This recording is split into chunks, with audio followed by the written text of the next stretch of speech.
Hello guys, welcome to another video in my channel. अभी हम जिस मैच के बारे में बात करने वाले हैं वो है कल सुबह को होने जाने वाला मार्च कप का मैच, जो कि होने जा रहा है तास्मानिया और वेस्टर्न ऑस्ट्रेलिया के बीच में। तो ये मैच जो है होने जा रहा है बेलेडीफ ओवल होवर्ड या ब्लंकस्टोन एरिना भी कहा जा सकता है इस ग्राउंड को। इस ग्राउंड पे कल ही शेफील्ड शील्ड का मैच जो है ख़त्म हुआ है, ठीक है। तो एक दिन के गैप के बाद यहाँ पे मार्च कप का मैच भी जो है होने जा रहा है। इन दोनों टीमों के बीच में मैच ऑलरेडी हो चुका है, जो कि पर्थ में हुआ था, जहां पे वेस्टर्न ऑस्ट्रेलिया ने काफ़ी फाइट बैक करा था, लेकिन बैटिंग उतना अच्छा उनका नहीं हो पाया था, जिसके चलते तास्मानिया को एक रेयर जीत दर्ज हुआ था इस फिक्सचर में। हमने डिस्कस करा था उस मैच के एनालिसिस वीडियो में कि तास्मानिया काफ़ी पीछे रहती है, लेकिन ये भी हमने बताया था कि तास्मानिया का जो सिस्टम होता है, जो बेस्ट रिकॉर्ड उनके हिस्टोरिकली रहते हैं, मतलब बैटिंग फर्स्ट बैटिंग सेकंड करते हुए, वही चीज़ उन्होंने करा था। डिस्पाइट वहाँ पे भी उनको दिक्कतों का सामना करना पड़ा था, एंड्रयू टाई ने लगभग उनको दबोच लिया ही था, लेकिन फिर भी रन इतना ही कम बनाया था वेस्टर्न ऑस्ट्रेलिया ने कि at the end of the day कोई दिक्कत नहीं हुआ जीतने में तास्मानिया को, ठीक है। तो आगे देखते हैं हम क्या क्या चीज़ें हमारे लिए यहाँ पर वेट कर रही हैं, कौन कौन से ऐसे प्लेयर्स हो सकते हैं जो हमारे लिए हाईलाइटेड होंगे, जो शायद लोग उस तरह से कंसिडर नहीं करें, और किस किस पॉइंट्स के ऊपर हम यहाँ पे फोकस कर सकते हैं। सही है, वेदर बिल्कुल क्लियर है, इसमें कोई दिक्कत वाली बात नहीं है। ये सब पुरानी बातें हैं। आखिरी मैच जीतने के बावजूद भी अभी भी 4 से पीछे चल रही है वेस्टर्न ऑस्ट्रेलिया से तास्मानिया की टीम। ये कुछ परफॉर्मर्स हैं इस ग्राउंड में। अगर रिकॉर्ड्स की बात करें तो तास्मानिया यहाँ पर ज़्यादा मैचेस हारी है, ठीक है। पिछले 2 एडिशंस में यहाँ पे जो 4 मैचेस उन्होंने खेले हैं, वो 3 मैचेस इसमें हारे हैं और एक सिर्फ उनको जीत नसीब हुआ है। आ जाते हैं और देखते हैं जब ये दोनों टीमें आमने सामने होती हैं तो क्या होता है। ये मैच हमने क्योंकि पहले भी कवर करके रखा हुआ था, तो थोड़ा ब्रीफली बता रहा हूँ मैं पहले आपको बता रहा हूँ कि क्या होता था, ठीक है। और इस सीजन के पहले मैच में वही चीज़ हुआ था, लेकिन क्या अलग हुआ। क्या होता है कि तास्मानिया की बैटिंग यहाँ पर अच्छी नहीं रही है, जो हमने मोस्टली फॉलो करा है। वेस्टर्न ऑस्ट्रेलिया मतलब जितना रन वो तास्मानिया बनाते थे उससे ज़्यादा रन तो वो बना ही देते थे। बाकी बॉलिंग उनकी हमेशा ही अच्छी रही है। लास्ट मैच में भी हमने यही चीज़ फॉलो करा, तास्मानिया की बैटिंग अच्छी नहीं रही, वेस्टर्न ऑस्ट्रेलिया की बॉलिंग वहाँ पर भी अच्छी रही थी, लेकिन वेस्टर्न ऑस्ट्रेलिया की बैटिंग वहाँ पे खराब हो गई थी, जो हमें इस फिक्सचर में जनरली देखने को नहीं मिलता था, ठीक है। आखिरी 5 में हमें कोई होबार्ट वाला मैच देखने को नहीं मिल रहा है, जो कि बहुत ही बुरी बात है हमारे लिए। मोस्टली मैचेस यहाँ पर पर्थ में ही हुए हैं, तो देखते हैं क्या क्या चीज़ें हमारे पास यहाँ पर अवेलेबल है। नोटिस करो 2017 से 207 बना तास्मानिया ने। करंट स्क्वाड मेंबर्स में जॉर्डन सिल्क, कुछ नाम होंगे जो आपको बहुत ही गौर से देखने पड़ेंगे, उनमें से जॉर्डन सिल्क का नाम आया है, नोटिस करो। बाकी बॉलरों में से कार्टराइट ने बॉलिंग कराई थी और केली शॉट सबके यहाँ पर विकेट से। वेस्टर्न ऑस्ट्रेलिया ने चेस कर लिया, बहुत ही इजीली चेस कर लिया, ठीक है। करंट स्क्वाड मेंबर्स में से कोई अवेलेबल नहीं है जिन्होंने यहाँ पर परफॉर्म करा था।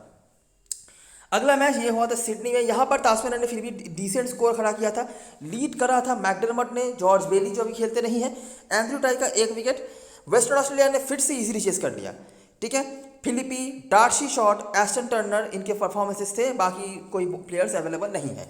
तो दोनों मैच में हमने बैटिंग डोमिनेशन देखा वेस्टर्न ऑस्ट्रेलिया का, ठीक है। और सबसे बड़ी बात यह है कि वेस्टर्न ऑस्ट्रेलिया दोनों ही मैच में चेज कर रही है, ठीक है, जो तास्मानिया का सिस्टम होता नहीं है, जो मैंने ओवर द सीजन अभी तक बता के रखा हुआ है आपको।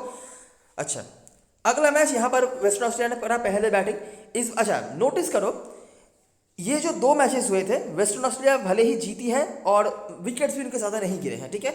एक में 2 विकेट, एक में 5 विकेट, लेकिन इस मैच में यहाँ पर भी वो जीते थे, यहाँ पर भी 300 के पार स्कोर पहुँचा है, लेकिन नोट करने वाली बात यह है कि यहाँ पर 10 विकेट भी गिरे थे। मतलब जब हम इस मैच की ड्रीम 11 की टीम बना रहे होंगे, तास्मानिया के बॉलरों को हमें लेना पड़ा था, सही है। मैच भले ही वेस्टर्न ऑस्ट्रेलिया जीते, हम भले ही वेस्टर्न ऑस्ट्रेलिया सपोर्ट में यहाँ पर शायद टीम बना रहे होंगे, अगर हम इस मैच की ड्रीम 11 की टीम बना रहे होंगे, लेकिन बॉलर्स जो हैं तास्मानिया की तरफ से हमें लेना पड़ा था। यहाँ पर राइटी मेडदीत और नेथन अली जो स्ट्राइक बॉलर से उन्होंने परफॉर्म करा। बाकी कैमरन बैनक्रॉफ्ट कुछ परफॉर्मेंसेस है, डार्सी शॉट यहाँ पर भी इनका नाम आया है, काफ़ी बार इनका नाम आ रहा है और इनके बारे में बहुत सारी चीज़ें बतानी ज़रूरी है, तो देखेंगे आगे। तास्मानिया का बैटिंग फिर से खराब हुआ, 210 उन्होंने बनाया था। सैलेब जुएल, जॉर्डन सिल्क 2 नाम। बाकी बॉलरों में से झाई रिचर्डसन जो काफ़ी दिक्कत देते हैं तास्मानिया को, ये हमने पहले बताया हुआ था, लेकिन अवेलेबल नहीं है। बाकी एंड्रयू टाई, पिछले सीजन का पहला मैच जो था फिर से वेस्टर्न ऑस्ट्रेलिया ने पहले बैटिंग करा, देखो 300 के पार स्कोर पहुंच रहा है, ठीक है। करंट स्क्वाड मेंबर्स में से आपको सिर्फ वाइटमैन दिख जाएंगे, बाकी कोई अवेलेबल नहीं है, और जेसन बेरेंदा फिर से अवेलेबल नहीं है। बॉलरों में से तो नोटिस करो 2 स्ट्राइक बॉलर्स आए जिन्होंने 2-3 करके विकेट निकाला, ठीक है। अभी जैसे ही बॉलिंग फर्स्ट हो रही है, बॉलिंग सेकंड में लेकिन इतना विकेट्स निकल नहीं रहे थे। हमने बॉलिंग सेकंड के 2 मैचेस देखे थे, वहां पर 7 विकेट टोटल गिरा था, और यहाँ पर दोनों ही मैच में 10-10 विकेट निकाले हैं। भले ही वो मैच हार रहे हों, लेकिन बॉलर्स अपना काम कर रहे हैं। बाकी टॉम रॉजर्स और टॉम एंड्रयूज इनके भी विकेट्स यहाँ पर हैं। तास्मानिया की बैटिंग लेकिन अच्छी नहीं रही। करंट स्क्वाड में बॉलरों में से डार्सी शॉट आपको वापस से यहाँ पर बॉलिंग पे भी दिख रहे हैं। इस सीजन का जो मैच हुआ था वहां पे भी पिछले 2 मैचेस की तरह वेस्टर्न ऑस्ट्रेलिया ने पहले बैटिंग करा, लेकिन यहां पर अलग क्या हो गया कि रन बहुत ही कम बन गए वेस्टर्न ऑस्ट्रेलिया से। ठीक है, सिर्फ 218 रन बनाया, लेकिन तास्मानियन बॉलिंग यहां पर भी सही रही। फिर से 2 स्ट्राइक बॉलर्स आए जिन्होंने बंचेस में विकेट निकाला। इस बार टर्नर मिडिल ऑर्डर से परफॉर्म कर रहे थे, बाकी एंड्रू टाई ने नीचे से आकर काफ़ी अच्छी बैटिंग करी थी। एंड्रू टाई, बेहरेंदोव, उन्होंने जो जिस तरह की बैटिंग करी थी, ऊपर वाले बैट्समैन उस तरह से नहीं कर पाए थे, जिसके बदौलत इतना कम स्कोर बना। तास्मानिया की बैटिंग यहाँ पर भी बिखर रही थी, लेकिन रन बहुत ही कम था और जॉर्डन सिल्क ने अच्छी बल्लेबाजी करी। मैकडरमॉट और नीचे से वेस्टर एंड्रूज ने फिनिश भी अच्छा करा। एंड्रू टाई ने यहाँ पर दबोच लिया ही था, लेकिन रन अगर थोड़ा ज़्यादा होता तो शायद यहाँ पर मैच फंस भी सकता था तास्मानिया के लिए। ठीक है, नोटिस करो कि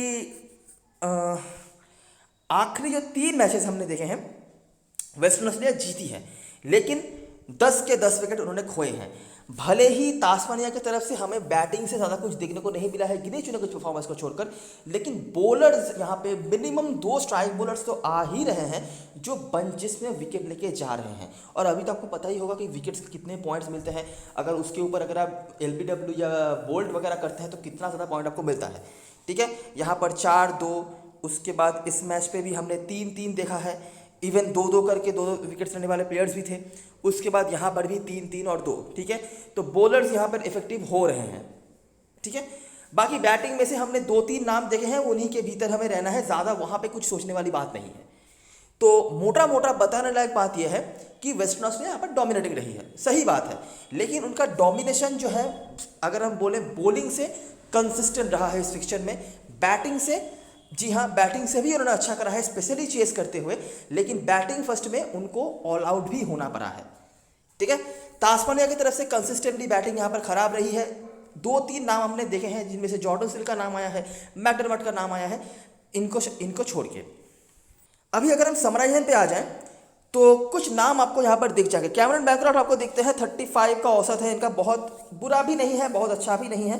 शॉन मार्श अवेलेबल नहीं है, मिशेल मार्श अवेलेबल नहीं है। डार्सी शॉट 42 का औसत है। आगे कुछ चीज़ें इनके बारे में हम बताएंगे, लेकिन डार्सी शॉट का नाम हमने कई बार बॉलिंग पे भी देखा है इस फिक्चर में, बाकी बैटिंग से भी कंट्रीब्यूट कर रहे हैं। जॉर्डन सिल्क इस फिक्चर में दोनों टीम्स मिलाकर हाईएस्ट रन स्कोरर हैं, ज़्यादा मैचेस वो खेले हैं, लेकिन एक ही नाम आपने देखा होगा तास्मानिया की तरफ से जो कंसिस्टेंट है कुछ हद तक। ठीक है, बाकी तो तास्मानिया की बैटिंग अच्छी हुई नहीं है। बॉलिंग पे आ जाए तो एंड्रू टाई ने यहाँ पर रुला के रखा हुआ है तास्मानिया को। लास्ट मैच पे भी एक मतलब लगभग हारा हुआ मैच को कॉम्पिटिटिव बनाया था एंड्रू टाई ने। 6 मैच 17 विकेट, और लास्ट मैच का जो स्पेल उनका था, ये इनका बेस्ट स्पेल है इस फिक्चर में। बाकी जोएल पैटिस अवेलेबल नहीं है। तास्मानिया की तरफ से बॉलिंग पे कंसिस्टेंटली कोई नहीं है, लेकिन आप देख सकते हैं कि लास्ट 3 ही मैचेस स्पेशली बॉलिंग फर्स्ट करते हुए जो इनके स्ट्राइक बॉलर्स हैं कुछ ना कुछ यहाँ पर तकलीफ देके जा रहे हैं वेस्टर्न ऑस्ट्रेलिया की बैटिंग को। तो यह हेड टू हेड की बात है। ठीक है, अगर आपको और डिटेल में देखना है आप वीडियो को बैक करके पॉज कर देख सकते हैं। मेजर चीज़ें मैंने आपको बता दी हैं। अभी हम बात करके ग्राउंड के बारे में। इस ग्राउंड पे मैचेस ज़्यादा नहीं हुए हैं, आपने देखा है 1-2 करके मैच होता है, एक आध सीजन में तो वो भी नहीं होता है, तो इसलिए इंडिविजुअल कोई नहीं है। लेकिन हेड टू हेड की तरह यहाँ पर भी आपको वही चीज़ देखने को मिलती है जिसके वजह से तास्मानिया का रिकॉर्ड यहाँ पर अच्छा नहीं है, वो है बैटिंग उतना अच्छा इनका नहीं हो पाता है। 250 के ऊपर अगर वो कहीं से पहुंच जाता है वही उनके लिए काफ़ी बड़ा हो जाता है। और जो एकमात्र जीत उन्होंने दर्ज करा था ना, वो भी अपने बॉलिंग की वजह से दर्ज करा था, ना कि बैटिंग की वजह से। और उसके पीछे का भी रीज़न क्या है मैं आपको बता दूंगा जब वो मैच आपको मैं दिखाऊंगा। तो देखते हैं क्या कैसे कैसे मैचेस जाते हैं। ठीक है, क्वींसलैंड बनाम तास्मानिया का मैच था। यहाँ पर करंट स्क्वाड में बताने के लिए कोई नहीं है। क्वींसलैंड ने यहाँ पर बना दिया था 339। बैटिंग उतना भी बुरा नहीं था तास्मानिया का उनके स्टैंडर्ड के हिसाब से, लेकिन इतना रन कंसीड करने के बाद वो कभी भी इतना ज़्यादा रन चेस नहीं कर पाएंगे, ये जाहिर सी बात है। क्योंकि हमेशा मैं कहता हूँ कि तास्मानिया एक बॉलिंग डिपेंडेंट टीम है, 340 रन तो चेस शायद ही उनसे हो पाए। पेसर्स का डोमिनेशन था, क्वींसलैंड ने यहाँ पर जीत हासिल करा था।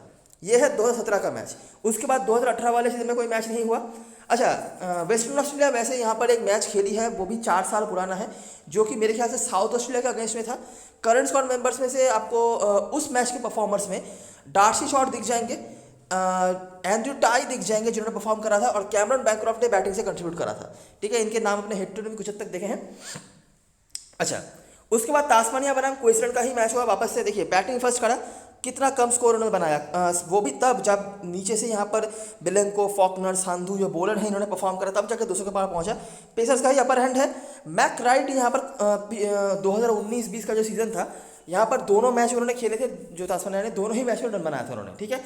एक में 46 उन्होंने बनाया था, हालांकि टीम तो जीती नहीं थी। और अगला मैच जो था यहाँ पर भी देखिए, एक बंदा यहाँ पर 100 मार रहा है, नीचे से 40 रन की इनिंग्स भी आ रहे हैं, लेकिन उसके बावजूद भी 251 पेसर्स का अपर हैंड यहाँ पर भी, ठीक है। मैकलिस्टर राइट का ये होम ग्राउंड होता है अगर हम डोमेस्टिक लेवल की बात करें तो। न्यू साउथ वेल्स की टीम को यहाँ पर बहुत ही बुरी तरीके से रोन दिया था, जिसको लीड करता था जैक्सन बर्ड ने, बॉलिंग की वजह से जीता जैसा मेरे को होता है। और न्यू साउथ वेल्स की टीम यहाँ पर बहुत ही ज़्यादा टूटी फूटी हुई थी, बहुत सारे प्लेयर्स अवेलेबल नहीं थे, यंग प्लेयर्स को लेकर किसी तरह से टीम उन्होंने बनाया था, तो जो होना था वही हुआ। और रिसेंट अगर मैचेस की हम बात करें तो तास्मानिया बनाम क्वींसलैंड का वापस से यहाँ पर मैच हुआ। फिर से देखिए रन्स कितने कम बन रहे हैं, 237। जॉर्डन सिल्क, सैलिब ज्वेल, इस नाम को अभी आपको गौर से देखना पड़ेगा, सही है। क्यों बताता हूँ मैं आगे। पेसर्स का ही अपर हैंड, बाकी स्पिनर से कुछ कुछ विकेट। क्वींसलैंड ने चेस तो कर लिया, थोड़ा दिक्कत का सामना करना पड़ा था, जहाँ पर रेनबर्ड करंट स्क्वाड में है, बाकी कोई अवेलेबल नहीं है। और ये जो लास्ट मैच था फिर से वही चीज़, 259 सैलिब ज्वेल के साथ मैकडरमट, और नीचे से एलिस ने रन बनाया। देखिए बॉलर्स यहाँ पर बैटिंग भी कर रहे हैं, ये चीज़ मैंने शेफील्ड शील्ड के वीडियो में बताया हुआ था कि इनके जो बॉलर्स हैं ये बैटिंग भी काफ़ी हद तक कर लेते हैं, जो उनके लिए काफ़ी हेल्पफुल भी होता है। पेसर्स का अपर हैंड यहाँ पर भी था, बाकी बॉलरों में से सिडल है जिन्होंने 2 विकेट निकाला हुआ था, बाकी मेरेदीद अवेलेबल नहीं है, वेबस्टर अवेलेबल नहीं है, बर्ड अवेलेबल नहीं है। वापस से चेसिंग टीम यहाँ पर जीत रही है, और मोस्ट ऑफ द टाइम, ठीक है, यहाँ पर तास्मानिया पहले बैटिंग ही कर रही है और रन भी वो कम ही बना रहे हैं, जो मैं कई बार बता भी चुका हूँ, और मोस्ट ऑफ द टाइम वो हार रहे हैं, ठीक है। बाकी 250 के आसपास ही स्कोर बन रहा है, हमने ज़्यादा स्कोर यहाँ पर बनते हुए नहीं दिख रहे हैं, स्पेशली तास्मानिया की जब बैटिंग हो रही है। अभी देखना पड़ेगा कि बाकी टीम्स अगर बैटिंग करे तो क्या होता है। एक ही बार हमने देखा जब क्वींसलैंड ने बैटिंग कर रहा था, वो भी काफ़ी पुराना है, लेकिन तो उस मैच में 300 के पार स्कोर पहुँच गया था। बाकी ज़्यादा बता नहीं सकते हम, क्योंकि रिसेंट मैचेस और मोस्ट मैचेस में तास्मानिया ने पहले बैटिंग करी है, वो हारे भी हैं रेगुलरली, लगभग रेगुलरली, और 250 के ऊपर तो हमने ज़्यादा रन यहाँ पर बनता हुआ दिखा रही है। पेसर्स का अपर हैंड है, बीच बीच में एक आध विकेट स्पिनर निकाल लेते हैं। कुछ प्लेयर्स के बारे में यहाँ पर बताना चाहूँगा मैं, ठीक है। अच्छा, पहले प्लेइंग 11 की बात कर लेते हैं, वहाँ पर मैं बता दूंगा कि कौन कौन से प्लेयर्स की बात कर रहा था। अच्छा, शेफील्ड शील्ड का जो मैच हुआ था, जो 24 तारीख को खत्म हुआ है, अभी 26 तारीख को ये मैच है, मतलब एक दिन बाद ही।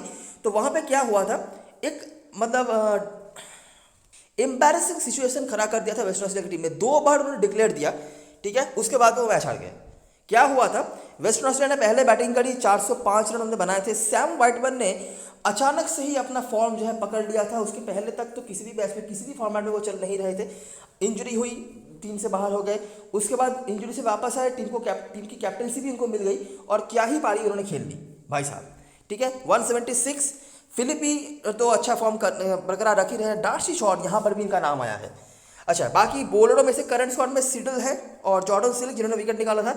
तास्मानिया डिसेंट सा स्कोर है, खास कुछ नहीं। देखिए जॉर्डन सिल्क आपने ऊपर भी देखा था हेड टू हेड में, और सैलिब ज्वेल ग्राउंड में, ये 2 नाम आपको ऊपर मिले थे, यहाँ पर भी आए हैं। बाकी बॉलरों में से मार्टिन के लिए कैमरन गैरन जो स्क्वाड में अवेलेबल है, देखना पड़ेगा खिलाया जाता है या नहीं। वेस्टर्न ऑस्ट्रेलिया ने दूसरे इनिंग्स में भी डिक्लेयर दे दिया, ठीक है।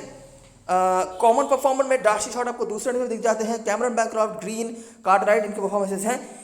बॉलरों में से सिडल है, ब्रैडली होप जो अपने पुराने टीम की अगेंस्ट में खेल रहे थे, यहाँ पर खास कुछ कर नहीं पाए थे, लेकिन परफॉर्मेंस है।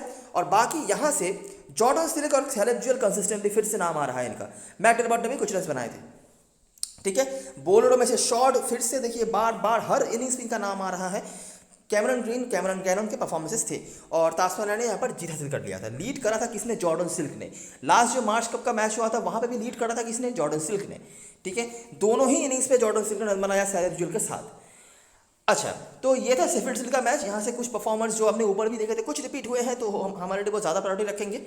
अच्छा, अभी हम बात करेंगे प्लेइंग 11 के बारे में, ठीक है। कौन कौन से मेजर परफॉर्मर्स रहे हैं इस शेफील्ड शील्ड के मैच में, ये आपने नोटिस करा होगा आई होप। ऊपर हेड टू हेड की और ग्राउंड की चीज़ें हमने बता दी हैं, वहाँ से क्या क्या सिमिलरिटीज हमें देखने को मिली है, आई होप आपने नोटिस करी होगी, ठीक है। अभी हम बात करेंगे प्लेइंग 11 के बारे में, और कौन कौन से प्लेयर हमारे लिए ज़्यादा प्रायोरिटी रखेंगे उनके बारे में भी। तो वेस्ट ऑस्ट्रेलिया का प्लेइंग 11 कुछ इस तरह का हो सकता है, जहाँ पे सैम व्हाइटमैन की वापसी होने वाली है, जो कि हॉब्सन के जगह पर ओपनिंग करने आएंगे जॉश फिलिपी के साथ। देखना पड़ेगा कि सैम वाइटमैन से ओपनिंग कराई जाती है या फिर से बैनक्रॉफ्ट के साथ ओपनिंग कराई जाती है। ये मैं कई दिनों से कहता आ रहा हूँ कि बैनक्रॉफ्ट को अगर आप ओपनिंग नहीं कराते हैं तो उनका बेस्ट गेम आ सकता है, जो हमने पास में फॉलो करा हुआ था। पिछले सीजन के मार्च कप में पूरा टूर्नामेंट बैनक्रॉफ्ट ने ओपनिंग भी करा और खास कुछ कर नहीं पाए, लेकिन जैसे ही मार्च कप में उन्होंने एज एन मतलब विदाउट एन ओपनर स्टार्ट करा, बीइंग एन ओपनर, तो आपने देखा उन्होंने क्या करा था। बाकी उस फिक्चर में उनके रिकॉर्ड्स ही बहुत अच्छे रहे थे, जो हमने डिस्कस करा भी था। बाकी कैमरन ग्रीन थोड़ा बहुत फॉर्म में का हिंट तो उन्होंने दे रखा है, लास्ट इनिंग्स में शेफील्ड शील्ड के रन भी बनाए हैं, अच्छा कर रहे हैं, परसेंटेज कैप्टन हसन भी होंगे ये। उसके बाद Aston Turner, Darcy Short, Hilton Cartwright, Liam Guthrie, Andrew Tye, Martin Kelly, Gannon Moody और यहाँ पे आर्डन हार्डी अवेलेबल होंगे। इन तीनों में से कोई एक खेल सकते हैं। चांसेस हैं कि कोई प्रॉपर बॉलर खिला ले टीम, लेकिन आर्डन हार्डी को पिछले सीजन में मौके मिल रहे थे और काफ़ी हैंडी प्लेयर के तौर पे वो मतलब इफेक्ट सामने आए थे। कंसिडर करने वाले प्लेयर हैं, बाकी इससे ज़्यादा मैं कुछ कह नहीं सकता इनके बारे में। बाकी जो प्लेयर्स ऑलरेडी आपकी टीम में आ गए होंगे वो है जॉश फिलिपी, कमाल के फॉर्म पे गुजर रहे हैं और कुछ वीकनेस है इनके बारे में बताऊंगा आगे, लेकिन क्या है कीपिंग से ही बहुत अच्छा पॉइंट दे रहे हैं और कोई ज़रूरत नहीं है स्मॉल लीग में आपको इनके ऊपर रिस्क लेने की। कीपर सेक्शन में विदाउट एनी डाउट ये बेस्ट ऑप्शन है, ठीक है। बाकी के जो ऑप्शन हैं उनके बारे में बातें हम करेंगे, लेकिन जॉश फिलिपी को छोड़ने का कोई मतलब बनता नहीं है, स्मॉल लीग की बात कर रहा हूँ। कैमरन ग्रीन, एस्टन टर्नर और बैनक्रॉफ्ट में आपको एक को लेना पड़ेगा, क्यों मैं आगे समझाऊंगा, लेकिन अभी के लिए कंसीडर करके आपको एक को लेना पड़ेगा। डार्सी शॉट मस्ट हैव है। रीज़न क्या है, ध्यान से सुनना, ठीक है। डार्सी शॉट की बॉलिंग यहाँ पे काम पे आ सकती है, लेग स्पिनर्स यहाँ पे हमेशा ही इफेक्टिव होते हैं, इनको प्रॉपर बॉलिंग मिल रही है, पॉइंट नंबर 1। पॉइंट नंबर 2 है ये, तास्मानिया भले ही बैटिंग से अच्छा नहीं कर पाती है लेकिन बॉलिंग इनकी अच्छी होती है, तो पिछले मैच की तरह नहीं होना चाहिए यहाँ पे कि उनको बैटिंग नहीं मिला, प्रॉपर बैटिंग यहाँ पर उनको मिलनी चाहिए, ठीक है। Point number 3, head to head records इनके अच्छे हैं। पॉइंट नंबर 4, बीबीएल में खेलते हैं डार्सी शॉट होबार्ट हेरिकेन्स के होकर। क्या नाम बताया मैंने, होबार्ट हेरिकेन्स। ये मैच कहाँ होने जा रहा है, बेलेडी ओवल होबार्ट, जहाँ जो कि इस होबार्ट हेरिकेन्स की टीम का होम ग्राउंड है।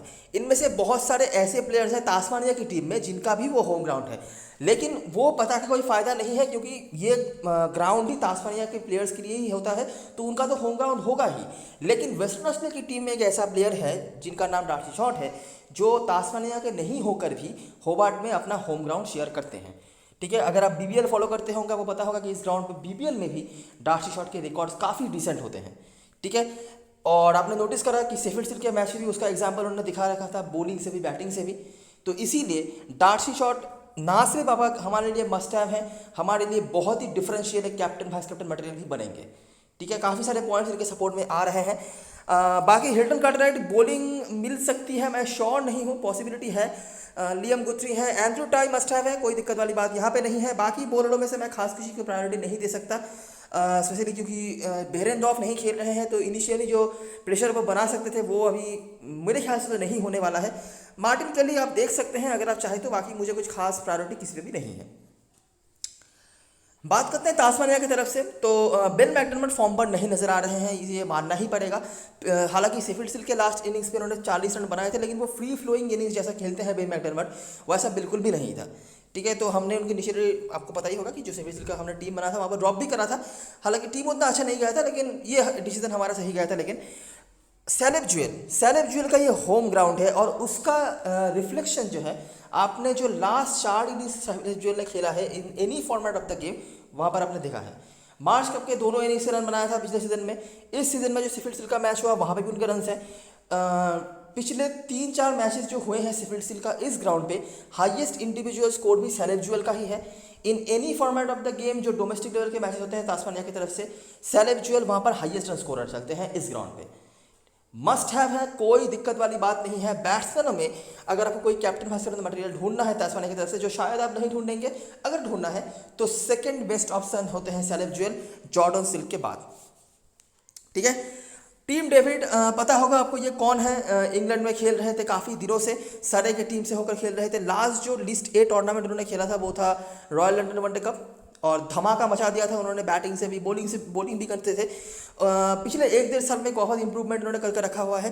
टीम डेविड भी अपने पुराने टीम के अगेंस्ट में खेलने आने वाले हैं और उनका भी ये होम ग्राउंड है, despite not being a part of Tasmania, ठीक है। वो अभी तास्मानिया की टीम में जुड़े हैं, अभी तक तास्मानिया का कोई मैच नहीं खेला है, लेकिन उसके बावजूद भी ये होबार्ट का जो ग्राउंड है ये इनका होम ग्राउंड है किसी ना किसी वे में। बाकी टिम पेन वापस आने वाले हैं, काफ़ी दिनों से इंजर्ड थे। बीच में मिच ओवेन और मैक राइट में से कोई ये खेल सकते हैं। मैक राइट आपने देखा कुछ हद तक रन उन्होंने बना के रखे थे, हालांकि स्मॉल लीग में देने लायक प्लेयर ये नहीं है, ये मुझे बताने की ज़रूरत नहीं है।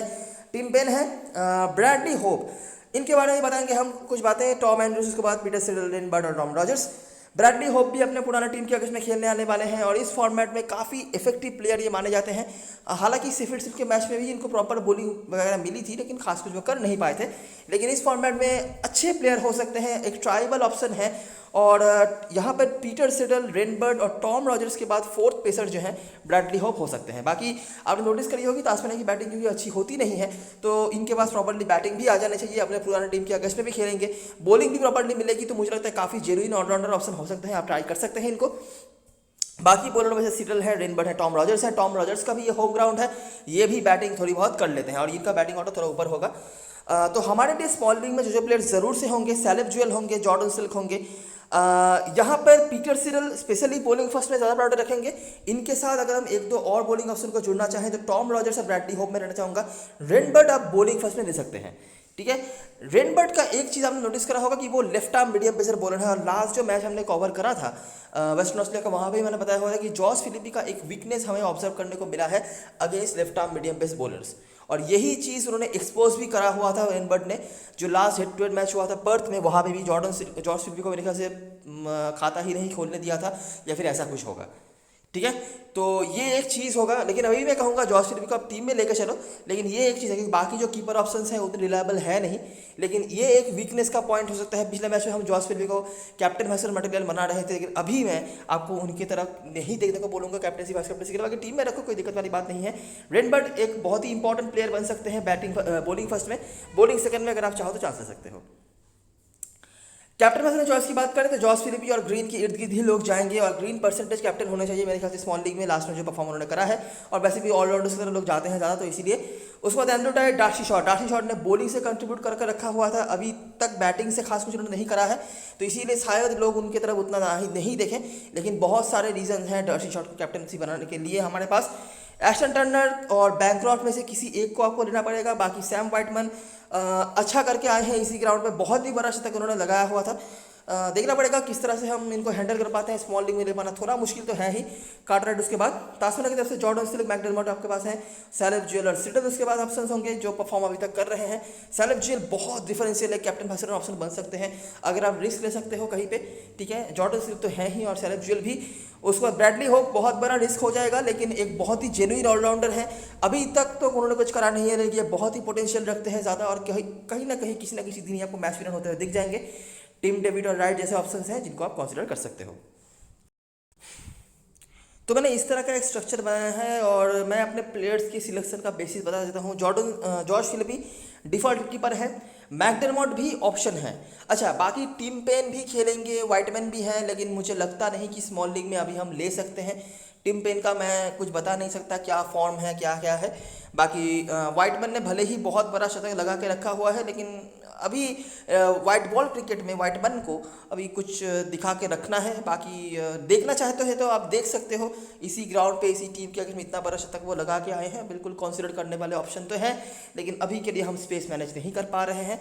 तो जॉस फिलिपी को रखा है, मैकडरमॉट को मस्टली रखना है अगर टीम चेस कर रही है तो। ज़रूरत पड़े अगर आपको रिस्क लेना है तो जॉश फिलिपी के जगह पे भी ले सकते हो। मैं ये पॉइंट क्यों ऐड कर रहा हूँ क्योंकि जॉश फिलिपी के सामने कल के मैच रेनबर्ड आने वाले हैं जो कि लेफ्ट आर्म एक मीडियम पेसर हैं। रिस्की हो जाएगा क्योंकि जॉश फिलिपी कीपिंग से भी पॉइंट्स दे रहे हैं, तो इसीलिए मैं इनिशियली नहीं कहूँगा कि जॉश फिलिपी को हटा के लो, लेकिन मैकडरमॉट को ऐड करना है अगर कैसे भी करके, अगर वो चेस कर रहे हैं तो। भले ही 0 रन बनाए, फॉर्म पे नहीं है लेकिन मुझे पता है, लेकिन फिर भी मैं कहूँगा कि कम से कम टीम में रख लो अगर वो चेस कर रहे हैं तो। अच्छा, बाकी मैंने यहाँ पर बैंक्रॉफ्ट को रखा है, बैंक्रॉफ्ट या एस्टन टर्नर में से किसी एक को हमें रखना है। मैंने बैंक्रॉफ्ट को रखा है, रिकॉर्ड्स इनके हैं, एस्टन टर्नर को भी रख सकते हो, कोई दिक्कत वाली बात नहीं है। Jordan Silk, Caleb Jewell, Tim David को मैंने रखा है। टीम डेविड ने पिछले 1-1.5 साल में बहुत इंप्रूवमेंट करा है, बॉलिंग भी कर सकते हैं। लास्ट जो लिस्ट ए टूर्नामेंट ये इन्होंने खेला है, क्या ही धमाका मचाया था काउंटी क्रिकेट में। PSL खेला है, CPL खेला है, BBL तो खेला ही है, तो एक्सपीरियंस इनके पास आ गया है इन टाइम्स के भीतर। ठीक है, तो उम्मीद करता हूं मैं कि इनसे हम बेटर चीज़ों की उम्मीद रख सकते हैं। बाकी बॉलिंग का भी ये थोड़ा बहुत ऑप्शन प्रोवाइड करेंगे। टिम डेविड एक ड्रॉपेबल ऑप्शन है, ठीक है, जैसे कि ड्रॉपेबल ऑप्शन है ब्रैड होप, लेकिन Brad Hope genuine 3 number bowler हो गए हैं हमारे लिए टॉम रॉजर्स और पीटर सिरल के बाद। टिम डेविड का मैं गारंटी नहीं दे सकता, लेकिन चांस है कि ये भी बॉलिंग करा रहे हैं, ठीक है। ये दोनों ड्रॉपेबल ऑप्शन है, इन दोनों के जगह पर आप एशन टर्नर और बैनक्रॉफ्ट दोनों को लेकर चल सकते हो और कीपर में मैकडरमट को भी ऐड कर सकते हो। ऑलराउंडर सेशन में तो ये दोनों डिफॉल्ट पिक हैं। इसके अलावा भी आपके पास हार्डी का ऑप्शन होगा, अगर ये खेलते हैं आप एक बार के लिए देख सकते हैं। टॉम एंड्रूज डिसेंट ऑप्शन होंगे। टॉम एंड्रूज के सामने मिडिल ऑर्डर में स्पेशली जब वो मिड ओवर से बॉलिंग करने आएंगे ना, बहुत सारे राइट हैंडेड बैट्समैन होने वाले हैं, ठीक है। क्रिस ग्रीन, कैमरन ग्रीन, माफ करना, Cameron green, Ashton Turner, Cameron Bancroft, तो बहुत सारे, हिल्टन कार्टराइट, बहुत सारे राइट हैंड बैट्समैन होने वाले हैं। तो इजी अपॉर्चुनिटीज़ हो सकती हैं इनके पास विकेट्स लेने के लिए। तो एक ट्राई ऑप्शन है, अगर आप चाहें देख सकते हैं टीम डेविड या ब्रैड होप की जगह पर। बॉलिंग पे सिडल को मैंने रखा है। सिडल स्पेशली मेरे टीम में होंगे अगर बॉलिंग फर्स्ट हो रही है तो। बॉलिंग सेकंड में आप चाहो तो सोच सकते हो। एंड्रू टाई तो मस्ट हैव है ही। टॉम रॉजर्स को मैंने रखा है बॉलिंग फर्स्ट में, मस्ट हैव होने चाहिए आपके लिए। डेथ ओवर से बॉलिंग करा रहे हैं, ये इनका होम ग्राउंड है तो प्रायोरिटी ज़्यादा होनी चाहिए इनके ऊपर, और ये बैटिंग भी थोड़ी बहुत कर लेते हैं, ठीक है। यहाँ पे बॉलिंग सेक्शन में आपके पास जो डिसेंट ऑप्शन होंगे वो है सैम रेनबर्ड। लोग शायद इनको उस तरह से कंसीडर नहीं करें, लेकिन ओपनिंग स्पिन में बहुत ही अच्छी बॉलिंग कराते हैं ये नए बॉल के साथ। वेस्ट ऑस्ट्रेलिया की तरफ से खास कुछ ऑप्शन मुझे दिख नहीं रहा है, मैं सही बताऊं तो। मार्टिन केली और लियम गुथरी आपके पास ऑप्शन होंगे। डेविड मूडी भी स्क्वाड में है, डेविड मूडी गैनर ये ऑप्शन स्क्वाड में है, लेकिन पता नहीं कि टीम इनको किस तरह से यूज़ करेगी वगैरह। आरन हार्डी लेकिन अगर खेलते हैं तो आप बिल्कुल ट्राई कर सकते हैं, ये काफ़ी अच्छी बैटिंग भी कर लेते हैं। कैप्टन मैसेज चॉइस की बात करें, अगर आपको बिल्कुल सेफ जाना है और लॉजिकल भी जाना है तो मुझे लगता है कि डार्सी शॉट आपके लिए बेस्ट ऑप्शन होना चाहिए। लॉजिक मैंने बहुत सारे आपको दे दिए हैं। सेफ इसलिए है क्योंकि ऑलराउंडर होंगे, बैटिंग बॉलिंग दोनों तरह से पॉइंट देंगे। बाकी कैमरन ग्रीन तो है ही ऑप्शन जिनके साथ भी आप जा सकते हो। अलग हट के कुछ करना है तो जॉर्डन सिल्क और सैलेब ज्वेल, ठीक है। रिस्क बहुत हो जाएगा, लेकिन एक और चीज़ है कि ओपनिंग स्पेल में स्पेशली सैलेब ज्वेल के लिए जो चीज़ अप्लाई होता है कि ओपनिंग स्पेल में बेरेंडॉफ नहीं होंगे। एंड्रू टाई जब तक आएंगे तब तक बहुत लेट आते हैं, वो बेरेंडॉफ नहीं होंगे तो ओपनिंग स्पेल में जो प्रेशर बनाने का सिलसिला है वो आपको सैलेब ज्वेल के ऊपर बनता हुआ नहीं दिखेगा, ठीक है। इस ग्राउंड में सारे रिकॉर्ड्स इनके सपोर्ट में हैं, तो बिल्कुल एक अच्छे ऑप्शन है। रिसेंटली सिविट से भी अच्छा कर रहे हैं, फॉर्म में भी है, तो बहुत अच्छे ऑप्शन बन सकते हैं बैटिंग सेशन से। और ऑलराउंडर में डार्सी शॉट, ये 3 लॉजिकल ऑप्शन है। और सेफ ऑप्शन जिनके अगेंस्ट में मेरा बहुत कुछ नेगेटिव भी नहीं है वो है कैमरन ग्रीन, ठीक है।